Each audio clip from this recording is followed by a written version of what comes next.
People who think they're there, that's just ego. That's 100% ego. If you think you're at the top and you act like you're at the top, that's all ego. That's not confidence. And don't sell yourself short thinking that you have it, because you don't have it, because the people that have it, they don't promote it like that.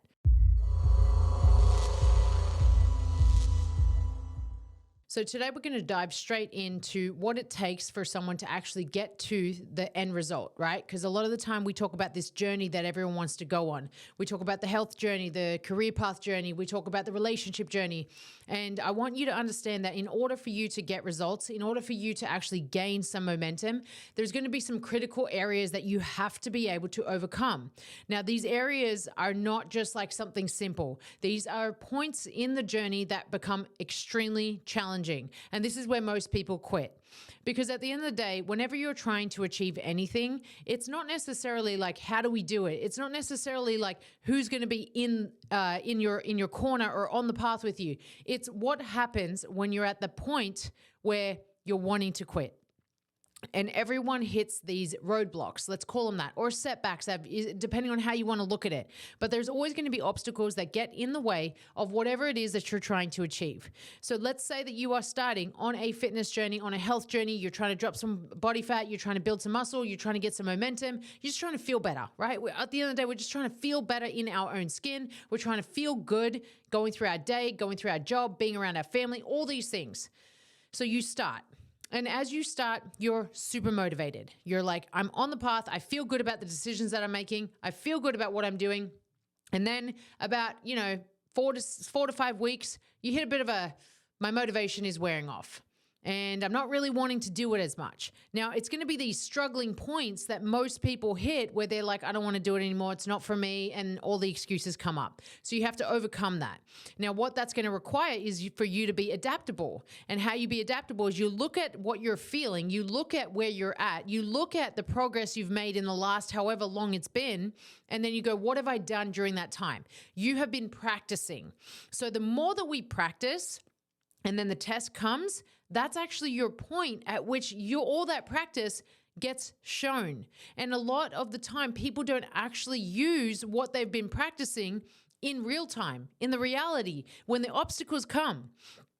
And I want to encourage you guys to always look at what is this teaching me in this moment. If I've been going to the gym and I've been trying to build some mental fortitude and I've been waking up on time and I've been building my routine, right? But then, something comes and it challenges you. What have you done that you can now apply that trait, that characteristic, that mental fortitude, that resilience?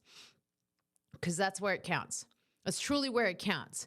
And so you probably will overcome the first hurdle, right? That first obstacle, you'll overcome it. And then you'll keep kicking on. But then what will happen is life will come and it will knock you down, because you should expect something hard, because life is challenging. Life is going to test you. It's meant to test you because you're meant to grow. And the more that you actually look at the test that you are facing and going, where is it in my capacity that I could truly handle this?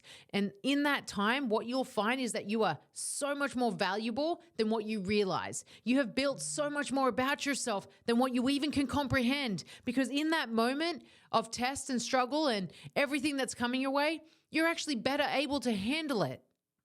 It's not when things are going good. It's not when things are actually peachy that it counts. It's about when things are actually challenging, when they're hard, when they're hitting you from left and right, where you've got to actually step up your game, right? And like most people will not grow. And you can only grow to the level that you're willing to accept the truth of your reality, the truth of where you're at, the truth that is actually real for you, and you don't deny it.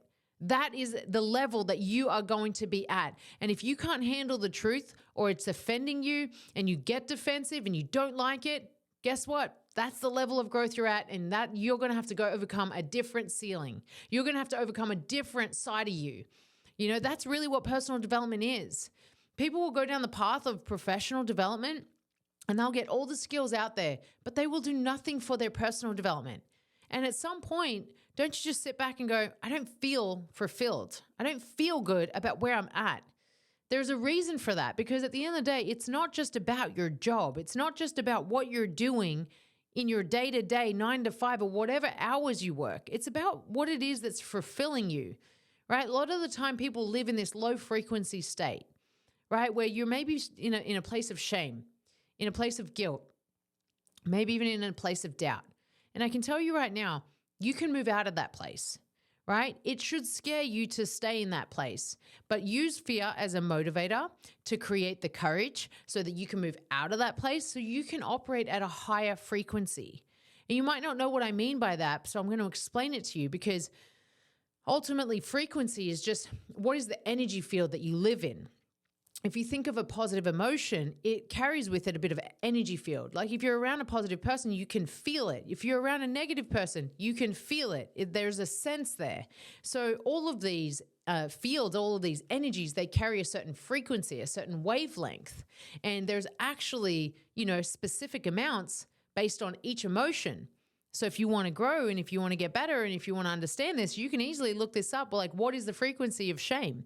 Which is 20. What is the frequency of fulfillment? 700, right? You can look this up and you'll find that there is so many people out there that operate under 200. Most of the world actually operate under a frequency of 200.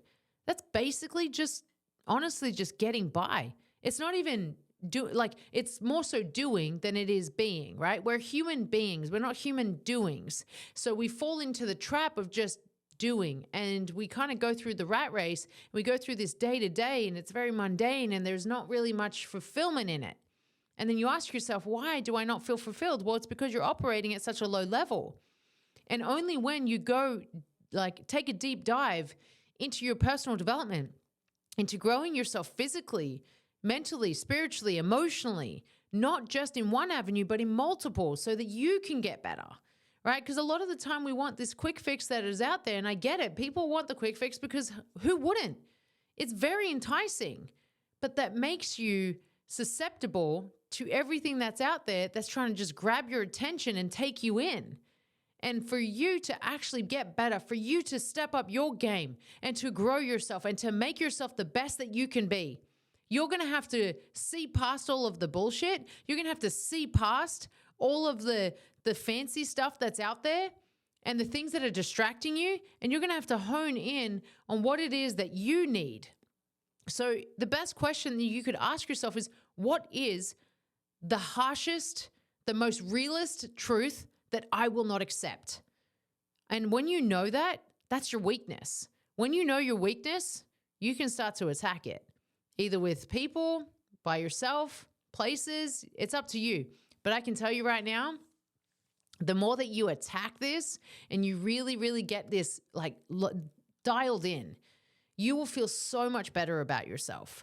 But if you keep avoiding, if you keep suppressing, if you keep trying to get around it, it will catch up to you and you will fall short and you will suffer. So don't do that. It doesn't have to be that way.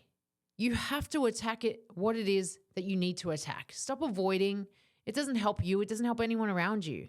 But I can tell you right now, even when I really honed in on my personal development and I made myself better and I really kind of locked in, I became obsessed at becoming the best version of myself that I could be. When I did that, my life changed. People around me noticed. People around me also got to experience a better version of me because I was better.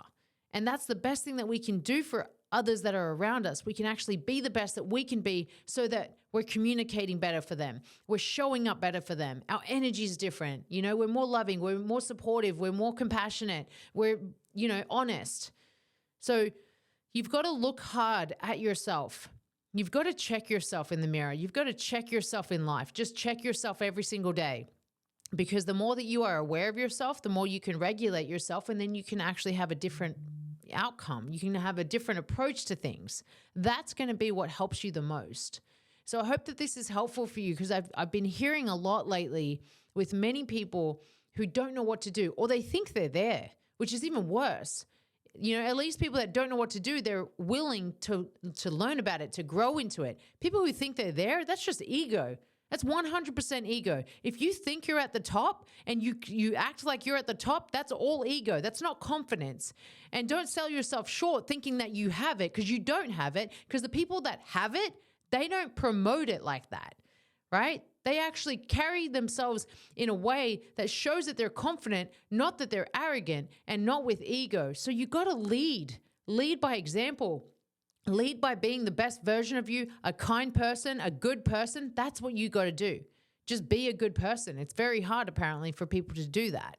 So I want to encourage you to do that. And some of that might be scary, right? And that's how it is. Fear dictates way too many decisions that are out there. So I'm encouraging you right now to not let fear dictate you, right?